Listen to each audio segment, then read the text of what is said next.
이제 요한계시록 14장을 살피겠습니다. 12장, 13장이 참 어려운 장인데 고비를 잘 넘겼습니다. 이제 14장은 또 소망의 장입니다. 하나님께서 이 모든 대환란 과정 가운데 익은 열매를 추수하시는구나. 그리고 지옥에 가는 백성들도 악으로 완전히 익어야 되는구나를 알 수가 있는 것이 바로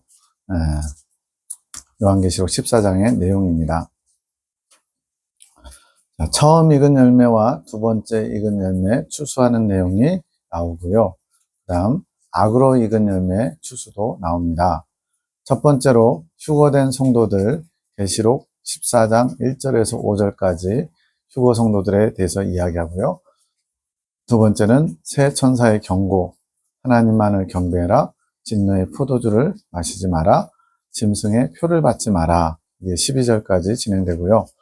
두 번째 익은 열매를 추수하는 내용이 13절에서 16절까지 나오고, 마지막은 처음 익은 열매나 두 번째 익은 열매와는 아주 다른 포도송이 추수가 나오는데, 이것은 결론적으로 악으로 익은 열매들도 추수된다는 것을 보여줍니다. 자, 14장을 통해서 주님께서 뭘 말씀하시고자 하시냐? 바로 지금 13장에서 적그리스도 정부가 출범했어요. 그래서 7머리 10뿔과 2뿔이 주동자가 돼가지고 많은 성도들을 미혹하고 타락시키고 또 표를 받지 않으면 죽이고 이러한 일이 지금 시작되면서 굉장히 큰 어려움에 봉착한 우리 믿는 그리스도인들에게 소망을 주시기 위해서 이 14장이 기록됐다고 봅니다. 그래서 대환란 전에 휴거된 하나님의 임마진종 14만 4천이 그러면 이 대환란이 진행될 때 어디에 있는지를 보여주고 있고요.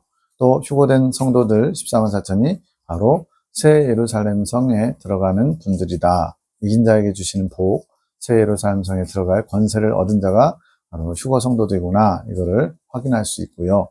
또 익은 열매를 추수하시는 하나님의 섭리, 우리는 예수님 믿으면 다 구원 받았다.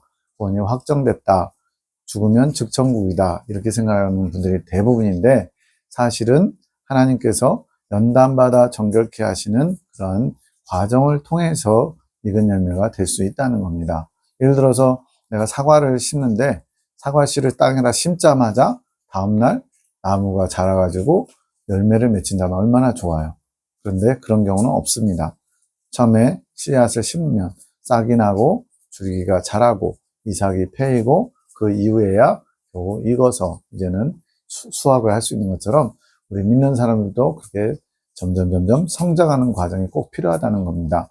그것이 출애굽에서 가나안 땅, 약속의 땅까지 들어가는 이스라엘의 모형 40년 연단 과정을 통해서 한 명도 예외 없이 예수님 믿자마자, 즉 출애굽하자마자 가나안 땅에 도달하는 것이 아니라 이런 40년의 연단 과정이 필요하다는 것을 보여주고 있고 그것이 바로 익어가는 것임을 알 수가 있습니다. 그래서 지금 대환란을 통과하면서 어떻게 보면 한치 앞을 알 수 없고 언제 어떻게 죽임을 당할지 모르는 그러한 공포 속에서 살아가는 그리스도인들에게 하나님께서 너희의 죽음 끝에 다 추수할 계획이 있으니까 두려워하지 말고 끝까지 인내와 믿음을 지켜라. 이것을 알려주시려고 이 말씀을 기록한 것입니다. 그래서 이렇게 익은 열매가 되면 다 천국 들어간다는 것을 알게 하시고 또한 지옥 가는 백성도 그냥 아무렇게나 들어가는 것이 아니고 선한 것이 다 빠져서 악으로 익어야만 지옥 들어간다는 것을 알려주는 것이 바로 이 14장의 목적입니다. 1절 내가 보니 보라 어린 양이 시온산에 섰고 그와 함께 14만 4천이 섰는데 그 이마에 어린 양의 이름과 그 아버지의 이름을 쓴 것이 있도다. 지금 사도 요한이 어린 양이 시온산에 서 있다. 어린 양은 누구였어요? 바로 심판주로 오실 예수님을 상징하는 표현이잖아요. 근데 심판주의 개념보다는 여기서는 지금 어린 양, 속죄주로 지금 표현하고 있어요.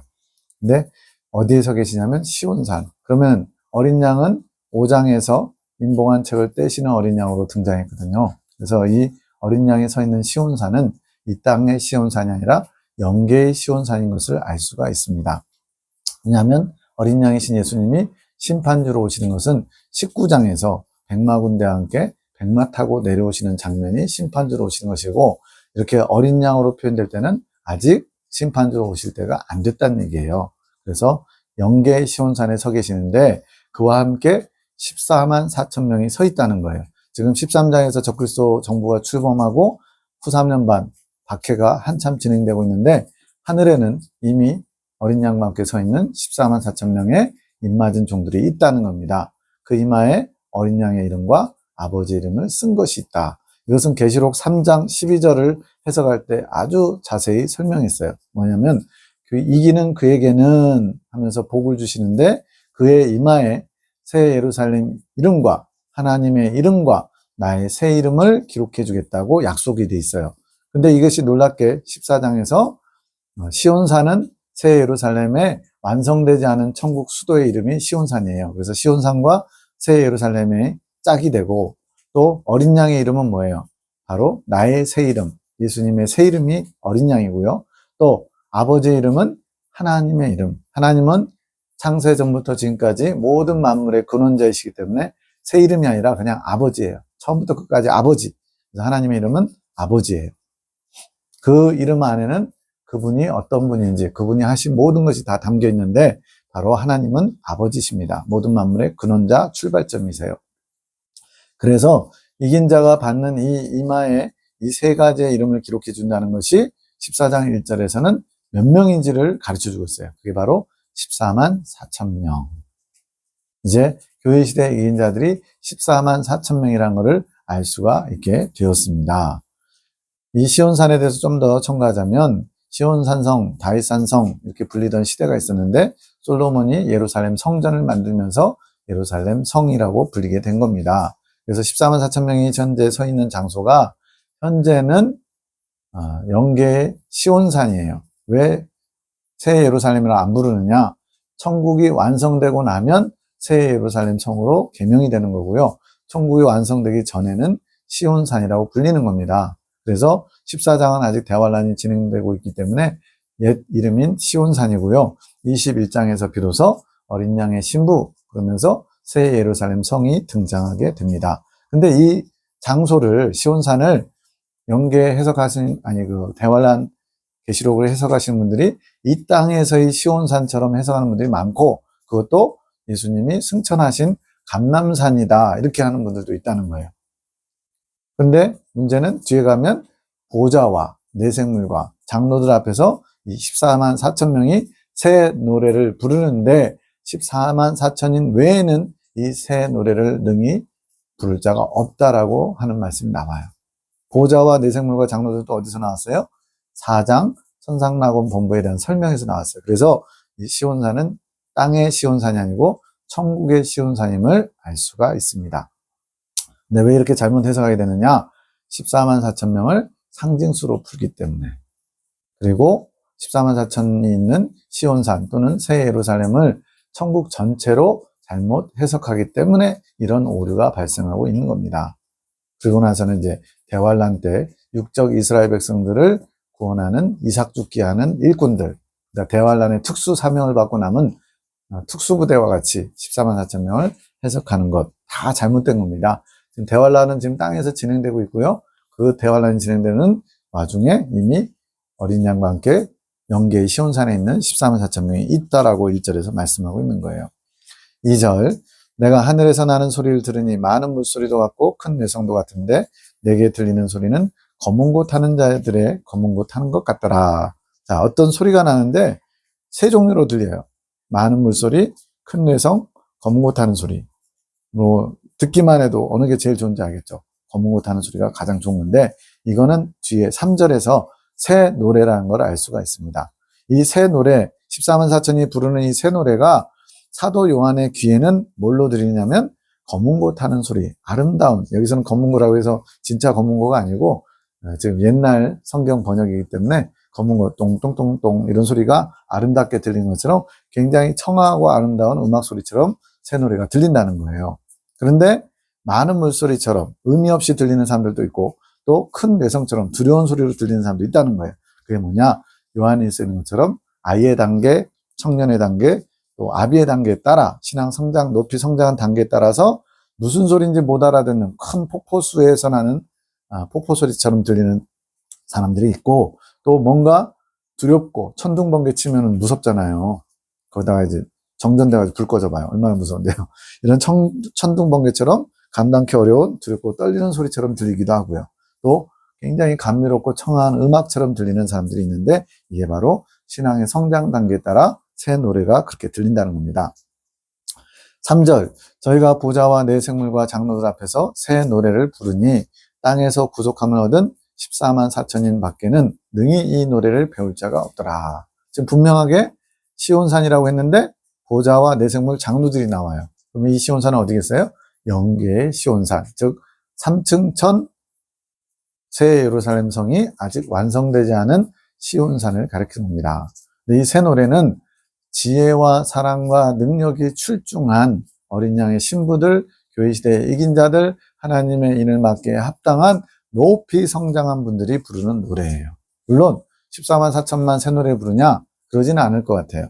다만 14만 4천이 부르는 노래가 있고 그 외에 누구라도 능히 셀 수 없는 큰 무리가 부르는 새 노래가 또 있을 것 같아요. 여기서 분명히 14만 4천 명 밖에는 이 노래를 배울 자가 없다고 그랬잖아요. 그거는 이 14만 4천 명에게만 허락된 특별한 새 노래고 그 외에도 새 노래를 부를 겁니다. 왜냐하면 천국은 새 하늘과 새 땅, 새로운 피조물들이 들어가는 곳이고 새 예루살렘 성이고 이 모든 것이 다 새로운 것들이에요. 그리고 이 14만 4천은요. 특이한 표현이 하나 나옵니다. 땅에서 구속함을 얻었다. 이 구속은 이렇게 잡혔다는 구속이 아니고 구할 구자, 갚을 속자. 뭘 갚아요? 죄값을 다 치른 겁니다. 아니, 죄값은 예수님이 다 치러주신 거 아닌가? 물론 예수님의 피공로로 치러주셨지만 이 예수님의 피공로를 온전히 다 사용해서 자신의 죄 문제를 원죄와 자범죄, 죄성과 자범죄를 다 해결했다는 거예요. 어디서? 땅에서. 즉, 이 땅에 사는 동안에 우리의 자범죄와 원죄까지 다 해결되신 분들이 14만 4천 명이고 그럼 나머지 분들은요. 땅에서 구속함을 얻은 14만 4천인 외에는 다 어떻게 해요? 대환란에 들어가죠. 대환란도 물론 땅이긴 한데 교회 시대 동안에 이러한 죄 문제를 해결한 분들이 있고 완전히 해결한 분들이 있고 대환란에 들어가서 죄 문제를 해결하는 분들이 있다는 겁니다. 그래서 이것을 두 개의 구속인데 하나는 영혼의 구속, 하나는 육체의 구속. 이것은 로마서 8장 23절에 이처럼 구속을 받은 우리들도 몸의 구속을 기다린다. 이런 표현이 나와요. 몸의 구속을 기다린다. 이것이 바로 부활체를 입는 것인데 사도 바울은 영적 할례를 받았어요. 그래서 그 안에 있는 죄성이 다 해결됐는데 몸의 구속, 즉 부활체를 입는 그것을 간절히 사모하는 거예요. 근데 이 부활체를 사모하지만 내가 이 땅에 아직 사는 것이 여러분에게는 유익합니다. 이렇게 얘기해요. 왜요? 사도 바울을 통해서 아직 전달받아야 될 하나님의 메시지와 계시가 또 가르침이 있기 때문에 이것처럼 땅에서 구속함을 받는 것은 영적인 구속이 있고 또 육체의 구속이 있는데 육체의 구속은 부활체 입는 것이고 영적 할례는 내 영혼의 죄성과 모든 그 자범죄가 다 사죄의 은총이라고 그래요. 사죄의 은총과 영적 할례의 은총을 받으신 분들이 바로 땅에서 구속함을 얻은 거예요. 그러면서 이분들도 예수님이 공주로 끌어올렸죠. 그럼 육체를 가지고 그대로 끌어올려졌을까요? 지금 영계의 시온산입니다. 영계에 지금 육체를 가지고 들어갈 수 있을까요? 아니겠죠. 영체로 들어가든지 또 하나의 방법은 부활체를 입는 겁니다. 부활체는 신령한 몸으로서 맨 나중에는 다 부활체를 입고 사는 영원한 새하늘과 새 땅, 신천지가 오지만 순서가 있어요. 부활체를 입는 순서가. 그 중에 첫 번째 부활체를 입는 게 바로 이 14만 4천 명이 대환란 직전에 예수님을 공중 강림하실 때 예수님과 함께 만나면서 공중으로 이끌려질 때 홀연히 변화되어서 육체 대신에 부활체를 입게 되는 겁니다. 이거는 굉장히 깊고 놀라운 비밀이기 때문에 나중에 심화학습에 가서 다시 다루겠지만 어쨌든 이 첫 번째 부활이 있고요. 그 다음은 나중이라고 고린도전서 15장에서도 다루고 있어요. 그래서 이 처음 부활에 첫째 부활에 참여하는 자 이건 또 계시록 표현이 또 뒤에 나오거든요. 첫째 부활에 참여하는 자가 복이 있다. 바로 이 14만 4천 명이 첫째 부활에 참여한 겁니다. 즉 공중으로 끌어올려지면서 육체 대신에 부활체로 홀연히 변화된 거예요. 그러면 이 14만 4천 외에 다른 분들은 교회 시대 동안에 많은 사람들이 다 죽었잖아요. 그분들은 어떤 상태로 있느냐? 바로 영혼의 상태. 부활체를 입지 못한 영혼의 상태로 천국에 거하는 거예요. 그리고 나중에 완성된 천국, 영원한 신천지가 오면 그때 모든 사람들이 다 부활체를 입고 영원한 새하늘과 새 땅에서 살게 될 겁니다. 이 부분은 심화학습에서 다뤄야 되고요. 어쨌든 14만 4천은 땅에서 구속함을 얻었다. 영적 할례를 받고 육체의 구속인 부활체까지 입게 된 분들이 바로 14만 4천 명입니다. 4절, 이 사람들은 여자로 더불어 더럽히지 아니하고 정절이 있는 자라. 어린 양이 어디로 인도하든지 따라가는 자며 사랑 가운데 구속을 받아 처음 익은 열매로 하나님과 어린 양에게 속한 자들이니. 14만 4천 명의 아주 중요한 특징이 뭐냐? 여자로 더불어 더럽히지 아니한 정절이 있다. 그러면 이건 결혼을 안 했다는 얘기, 무슨 또 성관계를 한 번도 안 했다는 얘기일까요? 아닙니다. 결혼한 분들 중에도 14만 4천에 들어가신 분들이 많아요. 주기철 목사님도 결혼하고 애도 여러 명 낳았지만 이분도 교회시대 이긴자들에 해당하는 분이에요. 이성보 목사님도 그렇고 최춘선 할아버지도 그렇고 대부분 다 결혼한 분들이 더 많아요. 안 하는 사람보다. 가톨릭에서는 이거 여자로 더럽히지 않았다. 신부님 같은 분들이네. 이렇게 해석을 하거든요. 아닙니다. 이거는 어떤 남녀 관계의 정절이 아니고 바로 음행하게 하는 여자 이세벨이 등장하죠. 계시록 2장 20절에 거짓 선지자 이세벨처럼 하나님과 사랑 관계를 맺어야 될 하나님 백성들을 하나님이 아닌 다른 것을 사모하고 사랑하게 만드는 거. 이게 바로 음행이에요. 즉 하나님을 사랑하지 않는 모든 것이 다 음행입니다. 광범위하죠. 그럼 자식도 사랑하지 말라는 거냐? 자식도 주 안에서 사랑해야죠.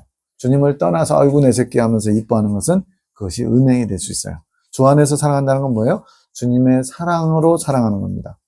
주 안에서 사랑한다는 것은 굉장히 좀 고차원의 사랑이에요. 육적인 애정에 매여서 사랑하는 것이 아니고 주님을 사랑하기 때문에 내 자식을 사랑하게 되는 아주 좀 특별한 사랑이겠죠. 어쨌든 계시록에는 큰 음녀, 거짓 선지자, 바로 둑불짐승이죠. 그 여자가 나오고요. 실제로 여자는 아닙니다. 그리고 해를 입은 여자, 새 예루살렘 성인에서 14만 4천 명이라고 했었습니다. 그리고 거짓 선지자, 음녀 이세벨이 나왔었어요. 이런 음녀 이세벨 같은 여자들, 즉 하나님과 관계를 깨뜨리는 불륜이죠, 말 그대로. 그런 음행을 저지르지 않는 사람들. 처음부터 그랬다는 건 아니고 어느 경지, 이긴 자가 되는 그 경지에 들어간 다음부터는 더 이상 여자들과 더불어 더럽히지 않는 정절을 가진 자라고 인정받는 겁니다. 그리고 어린 양이 어디로 인도하든지 따라가는 자. 우리 자신을 보면 내가 어린 양이 어디로 인도하든지 따라가는 자인지 점검할 수 있잖아요. 내가 지금 불순종하는 모습이 있다. 아직은 여기에 해당하지 않는 거예요. 또 사랑 가운데 구속받았다. 아까 나왔었죠? 땅에서 구속함을 입었고 처음 익은 열매. 처음 익은 열매란 단어는 나중 익은 열매가 있다는 의미입니다. 그래서 우리는 예수 믿자마자 다 익었다 이렇게 생각하면 절대 안 되는 거예요. 익어가는 과정이 영적 성장 과정이고 반드시 그 과정이 필요해서 대환란이라고 하는 익히는 과정이 필요한 겁니다. 이 모든 것들이 다 질서정연하게 다 연관돼 있어요. 음행하지 않고 정절을 지킨 것은 영적 음행을 말하는 것이고, 영적 음행이란 하나님 뜻에 불순종하고 하나님을 사랑하지 않고 육체의 정욕을 위해서 산 것이 다 영적 음행입니다. 어린 양이 어디로 인도하든지 따라가는 자, 절대 순종.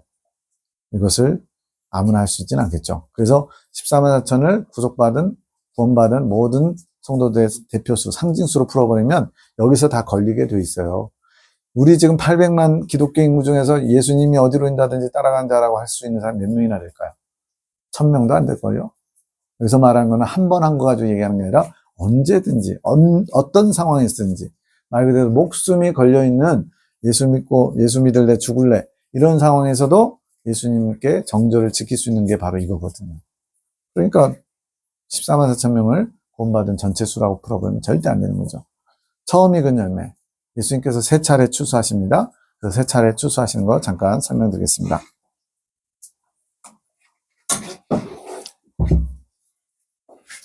자, 예수님께서 교회 시대 동안에 추수를 하셔요.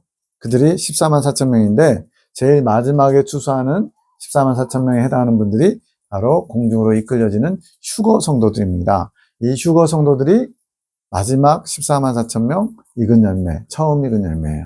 처음 익은 열매는 교회 시대 동안에 다 익은 사람들, 즉 천국 곳간에 들어가기에 합당한 영적 성장을 이룬 분들이고요. 두 번째 익은 열매는 언제 추수하냐면 적그리스도가 나타나서 이제 회유하다가 나중에는 이 표 안 받으면 다 죽어 해가지고 많은 사람들이 핍박받으면서 순교를 당하게 돼요. 이때 이제 좀 있으면 이제 살필 겁니다. 하늘에서 공중에 인자 같은 이가 구름에 앉아서 직접 이 한낱, 날카로운 낫을 휘둘러서 추수하시는 장면이 나와요. 바로 예수님께서 처음 익은 열매 다음에 두 번째 익은 열매를 직접 공중에서 추수하시는 내용이에요. 세 번째 익은 열매는 언제 추수하시느냐? 대환란이 다 끝나고 예수님께서 백마군대와 함께, 그 백마군대의 정체는 바로 휴거 성도들이거든요. 휴거 성도들과 함께 백마군대와 함께 내려오셔요. 심판하러. 그렇게 내려오셔가지고 죄악 세상을 심판하시는데 불신자들은 다 지옥을 보내고 남아서 살아서 이 대환란 통과한 극소수의 믿음의 사람들이 있을 거예요. 몇십만이 되든 몇백만이 되든 어쨌든 천년왕국을 이 땅에서 다시 에덴 동산이 재현돼야 되거든요. 그 살아남은 자들을 추수하시러 이 땅에 직접 내려오시는 겁니다. 그래서 추수하신다는 의미는 하나님의 백성들을 거두시는 건데 처음 익은 열매는 교회 시대 동안에 공중 강림하시는 휴거 성도로서 추수하시는 첫 번째 익은 열매. 그리고 대환란 후 3년반 때 두 번째 순교당하면서 익은 두 번째 익은 열매. 대환란을 다 통과하고서 익은 세 번째 익은 열매를 예수님이 다 직접 추수하시는 겁니다. 네. 자, 그래서 이런 처음과 두 번째와 세 번째 익은 열매들을 다 추수하시는데 예수님이 추수하셔요. 근데 이게 왜 은혜인지는 다음에 이제 설명할 때 자세히 드러내겠습니다. 얼마나 큰 은혜인지 몰라요. 5절, 그 입에 거짓말이 없고 흠이 없는 자들이더라. 야, 여기서 또 걸리죠.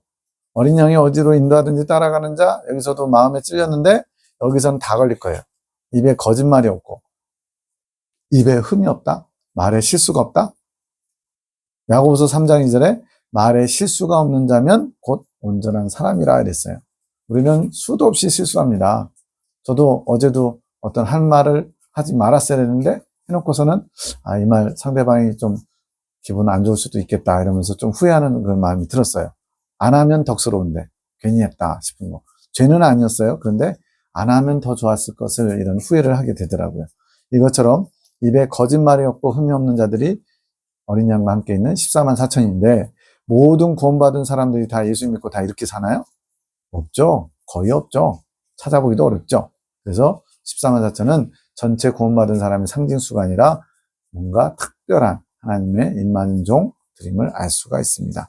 광야 연단 과정을 다 통과하면서 정결하게 된 마음, 내면이 깨끗하고 행실로 겉으로도 부족함이 없는 그런 분들이 바로 교회 시대 이긴 자들 14만 4천 명임을 알 수가 있습니다.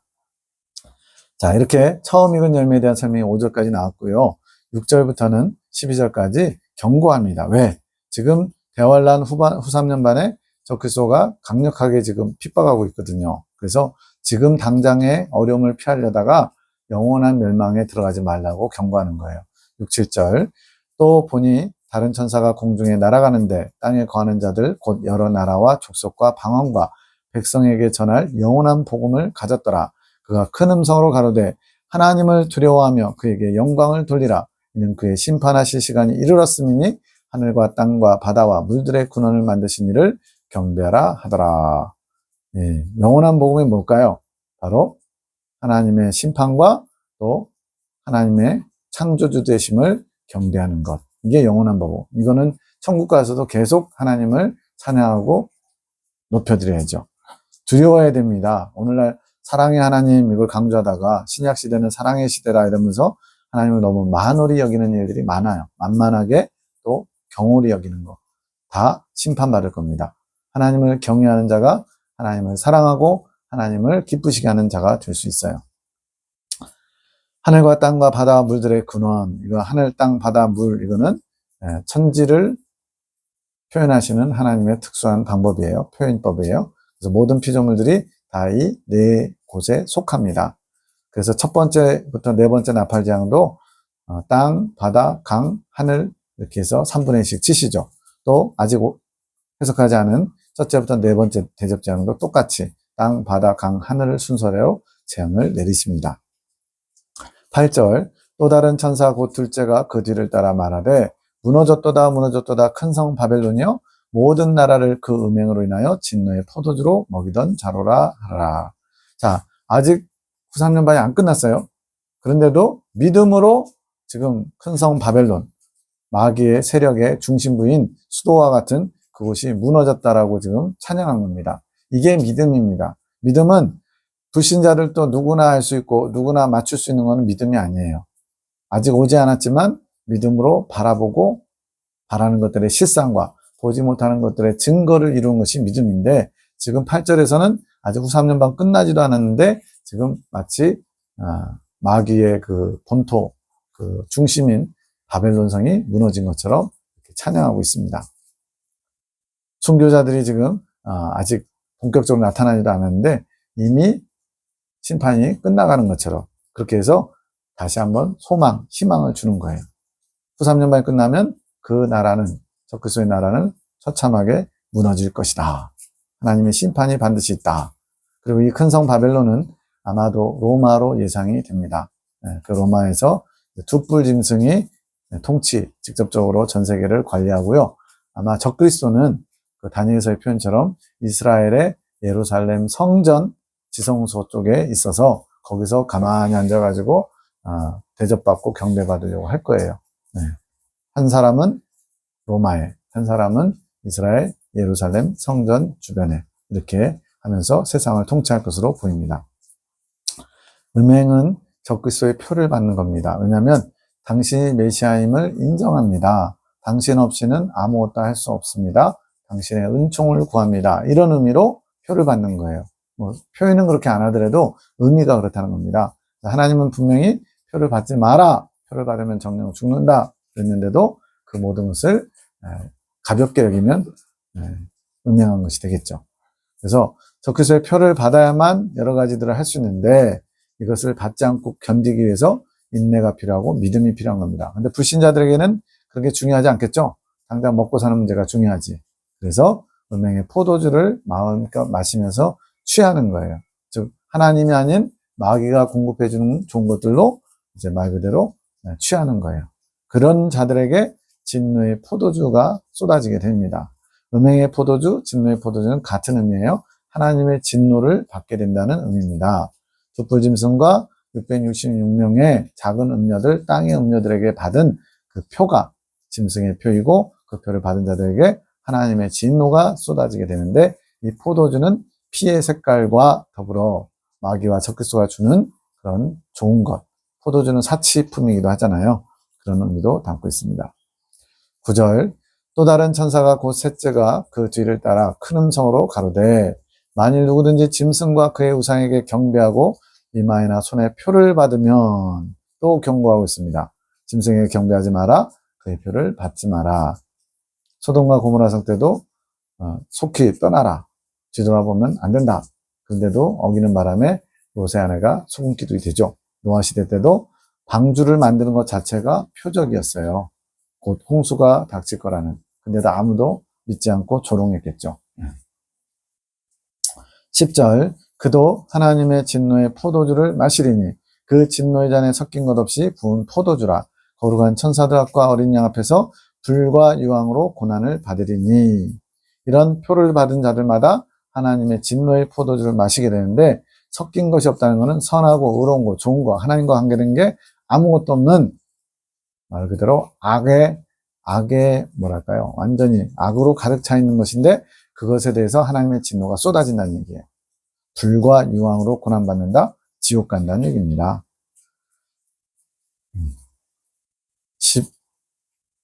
12절, 그 고난의 연기가 세세토록 올라가리로다. 짐승과 그의 우상에게 경배하고 그 이름의 표를 받는 자는 누구든지 밤낮 쉼을 얻지 못하리라 하더라. 성도들의 인내가 여기 있나니 저희는 하나님의 계명과 예수 믿음을 지키는 자니라. 자, 고난의 연기가 세세토록 올라가는데 짐승과 그의 우상에게 경배한 자들, 그 이름의 표를 받은 자들에게 쉼을 얻지 못한다. 지옥에서 영원한 형벌 고통을 받는다는 얘기예요. 즉 잠시 잠깐 이 세상의 고난을 피하려다가 영원한 꺼지지 않는 불 속에서 밤낮 쉬지 못하고 고난을 받는다는 겁니다. 그래서 주기철 목사님이 오종목의 나의 기도에도 나와요. 내가 잠깐 이 고난을 피하려다가 주님의 낯을 어떻게 보겠습니까? 영원한 형벌을 저는 받을 수 없습니다. 그러면서 이 잠깐의 고난을 견디게 해달라고 기도합니다. 표를 받지 않는 게 믿음입니다. 왜? 표를 안 받으면 살 수가 없다니까요. 먹고 살 수가 없어요. 삶을 이어갈 수가 없어요. 그런데 이때는 마귀들의 공격이 워낙 강하기 때문에 하나님의 천군 천사들과 또 성령님의 역사도 강력하게 나타날 거예요. 그래서 말 그대로 주님께 나를 완전히 맡길 수밖에 없어요. 그래서 연단입니다. 삶을 주님께 온전히 맡기면 오병이의 기적처럼 하나님의 기적적인 방법으로 살 사람은 살고 순교당했으면 순교당하면서 익히실 거예요. 순교자가 육체를 가지고 통과하는 사람보다 더 상이 큽니다. 그러니까 순교하는 게 훨씬 더 나은데 아무나 순교할 수는 없어요. 준비된 자들, 믿음으로 준비된 자들이 순교할 수 있습니다. 믿음은 인내하면서 하나님의 신실하신 약속을 믿고 끝까지 계명을 지키는 것입니다. 자, 여기까지 이제 경고가 끝났고요. 13절부터는 두 번째 익은 곡식을 추수합니다. 첫 번째는 누구였다고요? 예수님 공중영림 하실 때 붙은 14만 4천 명의 교회 시대 이긴 자들, 그들이 처음 익은 열매, 땅에서 구속함을 얻은, 즉 죄 문제가 해결된, 죄성과 자범죄가 다 깨끗이 제거된 사람들. 이제 두 번째 익은 곡식은 대환란을 통과하면서 죄성이 제거되는 사람들이에요. 13절. 또 내가 들으니 하늘에서 음성이 나서 가로되 기록하라. 자금 이후로 주 안에서 죽는 자들은 복이 있도다 하시매 성령이 가라사대 그러하다 저희 수고를 그치고 쉬리니 이는 저희의 행한 일이 따름이라 하시더라. 자, 자금 이후로 주 안에서 죽는 자가 복이 있다. 이것 때문에 이제 대환란은 통과하는 것이구나. 순교자들이 있구나. 그래서 휴거는 없다라고 주장하시는 분들이 있는데 휴거는 전체가 휴거되는 게 아니고 극히 일부 어린 양의 신부 자격을 갖춘 분들만 휴거되고요. 대부분은 다 대환란 들어가서 익어간다는 것 명심하시기 바랍니다. 그래서 순교자들이 복이 있대요. 대환란 통과하신 분들보다 상이 더 큰 겁니다. 준 이긴 자라고 할 수 있어요. 왜? 이 땅에 살면서 육체를 가지고 고난 가운데 연단받아 정결케 돼서 분량을 다 채웠기 때문에 저희 행한 일이 따릅니다. 그 행한 대로 갚으신 하나님께서 그에 맞는 상급을 주시겠다는 거예요. 그래서 순교자들이 있는 거 봤을 때 교회가 전체 다 휴거된다는 사람들의 말은 잘못된 겁니다. 분명히 대환란을 통과하는 성도들이 있는 거예요. 14절. 또 내가 보니 흰 구름이 있고 구름 위에 사람의 아들과 같은 이가 앉았는데 그 머리에는 금면류관이 있고 그 손에는 이한낫을 가졌더라. 앞서 설명했습니다. 처음 익은 열매도 예수님이 공중강림하셔서 직접 추수하시고요. 두 번째 익은 열매는 대환란 후 3년반 때 수많은 순교자들이 나타나는데 그 순교한 영혼들을 추수하시려고 예수님께서 흰 구름 가운데 앉아서 낫을 휘두르시는 거예요. 낫은 추수하는 도구죠. 사람의 아들과 같으니 예수님밖에 더 있겠습니까? 머리에는 금면류관을 썼다. 황금은 천국의 영광이고요. 면류관은 이긴 자, 승리자라는 의미고 이한낫은 추수하는 도구입니다. 15절. 또 다른 천사가 성전으로부터 나와 구름 위에 앉은 이를 향하여 큰 음성으로 외쳐 가로되 내 낫을 휘둘러 거두라. 거둘 때가 이르러 땅의 곡식이 다 익었음이로다. 천사가 예수님한테 반말하네요. 이거는 번역상의 문제고요. 원어상으로는 낫을 휘둘러서 곡식을 추수하여 주십시오라고 청원하는 겁니다. 예수님께 감히 어떻게 천사가 반말하겠어요. 그래서 번역상의 문제 이런 거 아시고 예수님께 곡식이 다 익었습니다. 예수님 추수하시면 좋겠습니다. 이렇게 청원하는 거예요. 곡식이 다 익었다는 건 무슨 의미냐? 환난과 핍박 중에서 인내하면서 말씀을 잘 지켜서 주님이 원하시는 영적 성장의 분량을 다 채워서 다 익었기 때문에 이제 순교, 추수하시는 거예요. 죽음이죠. 죽음은 끝이 아니고 새로운 삶의 시작입니다. 그것이 우리에게 소망이 되는 거예요. 천국의 곳간에 저장될 익은 열매가 되었기 때문에 두 번째 열매를 추수하고 계신 겁니다. 순교자들이 두 번째 익은 열매입니다. 16절. 구름 위에 앉으신 이가 낫을 땅에 휘두르매 곡식이 거두어지니라. 예수님이 직접 추수하시는 거예요. 이게 은혜인 것은 이제 그 다음 절부터 이제 보시면 아십니다. 일곱 대접재앙이 시작되기 전까지 많은 사람들이 순교당하고 예수님이 추수하실 겁니다. 자, 포도송이 추수. 이거는 악으로 익은 열매들이 추수되는데 왜 제가 앞에 첫 번째와 두 번째 익은 열매가 은혜라고 했냐면 이 악으로 익은 열매들은 예수님이 추수하시지 않으세요. 천사한테 시켜 야 쟤네들 다 익었다. 니들이 추수해라. 좀 웃기게 표현한 거지만 예수님은 당신의 사랑하는 백성들에게 관심 있고 악으로 익어서 지옥 갈 백성들에게는 직접 추수하시는 수고를 안 하신다는 거예요. 17, 18절 또 다른 천사가 하늘에 있는 성전에서 나오는데 또한 이한낫을 가졌더라. 또 불을 다스린 다른 천사가 제단으로부터 나와 이한낫 가진 자를 향하여 큰 음성으로 불러 가로되 내 이한낫을 휘둘러 땅에 포도송이를 거두라. 그 포도가 익었느니라 하더라. 성경에 포도송이는 보통 좋은 의미로 나오거든요. 감람나무도 그렇고 포도나무도 그렇고. 예. 근데 여기서는 아직은 몰라요. 이 부분만 보고는 좋은 건지 나쁜 건지 몰라요. 근데 포도송이는 기본적으로 좋은 거다 보니까 잘못 해석하시는 분들도 있을 수 있겠어요. 자, 그래서 불을 다스리는 천사라는 표현은 시험하는 불, 심판의 불, 이것을 지휘하는 천사, 꽤 높은 고위직 천사 같아요. 그가 다른 천사에게 명령하는데 포도송이를 거둬라. 포도송이가 다 익었다. 근데 이거는 악으로 익은 거예요. 뒤를 보면 아십니다. 왜 포도송이로 표현했냐면 음행의 포도주라는 표현이 앞에 있었죠. 즉 마귀 사탄이 공급해주는 음행하게끔 만드는 그런 포도주에 취한 사람들이기 때문에 음행의 포도주를 공급하는 것, 그리고 또 피의 색깔이 포도주의 그 색깔과 비슷하기 때문에 포도송이라고 표현한 겁니다. 19절 천사가 낫을 땅에 이르러 땅에 포도를 거두어 하나님의 진노의 큰 포도주 틀에 던지매. 자, 예수님이 낫을 휘두르는 게 아니고 천사가 낫을 휘둘렀어요. 즉 천사가 추수하는 건데 문제는 이 포도송이를 추수해서 천국간으로 가져간 게 아니고 하나님의 진노의 큰 포도주 틀에 던졌다는 거예요. 이스라엘 가면은 이렇게 포도주 옛날 방식으로 포도주 틀 모양을 남겨놨어요. 그래서 거기 보면은 이렇게 돌로 이렇게 틀을 만들어 가지고 구멍이 아래 약간 위쪽에 이렇게 있어요. 그래가지고 포도송이를 잘글잘글 밟으면 그 구멍을 통해서 이제 즙들이 빠져나와서 그 즙을 받는 겁니다. 이렇게 포도주 틀에 던져서 즙을 짜듯이 악으로 익은 포도송이들, 즉 적그리스도와 그에 따르는 부하들, 또 그들을 메시아로 인정하는 타락한 자들을 이제 포도주 틀에 밟아서 잘글잘글 밟아서 피를 흘리게 하는 것처럼 포도를 추수한다는 겁니다. 대표적인 게 아마겟돈 심판 때 백마군대와 함께 오신 예수님이 말씀으로 철장 권세를 휘두르실 때 이때 많은 사람들이 죽어나가겠죠. 진노의 큰 포도주에 던짐으로써 포도즙이 터져나오는 것처럼 많은 사람들이 피 흘리며 죽어가게 될 겁니다. 20절 마지막입니다. 성 밖에서 그 틀이 밟히니 틀에서 피가 나서 마을 굴레까지 닿았고 1600 스타디온에 퍼졌더라. 성 밖, 이거는 이제 하나님의 백성들이 존재하지 않는 의미로 성 밖이라는 단어를 썼고요. 틀이 밟혔다. 그래서 틀에서 막 꽉꽉 밟아댔더니 피가 났어요. 포도송이가 터져서 즙이 나오는 것처럼. 근데 그 피가 말 굴레, 말을 이렇게 통제하기 위해서 끈 같은 걸로 묶잖아요. 그 굴레 높이는 보통 사람의 어깨나 키 높이예요. 한 170, 180 정도 되는 높은 위치에 있어요. 그 높이까지 피의 강물이 높고요. 또 거리로는 1600 스타디온. 이거는 오늘날 300km 가까운 겁니다.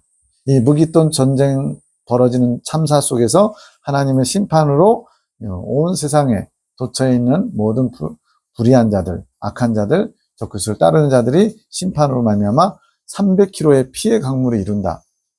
생각만 해도 어마어마하죠. 즉 세 번째 전쟁, 3차 대전, 여섯째 나팔 전쟁 때 3분의 1이 죽었어요. 그 후에 살아남은 자들도 우리 믿는 사람들은 순교당하고 또 믿지 않는 사람들은 이 마지막 심판에서 또 자기네들끼리 자중질환, 아마겟돈 전쟁에서 죽어나가는데 그 피해 강이 300km에 이르는 이런 어마어마한 심판, 하나님의 진노가 임하는 겁니다. 우리는 이 진노의 포도주를 마시지 않기 위해서 믿음을 지키기 위해서 지금부터 준비하고 깨어 기도해야 되겠습니다. 감사합니다.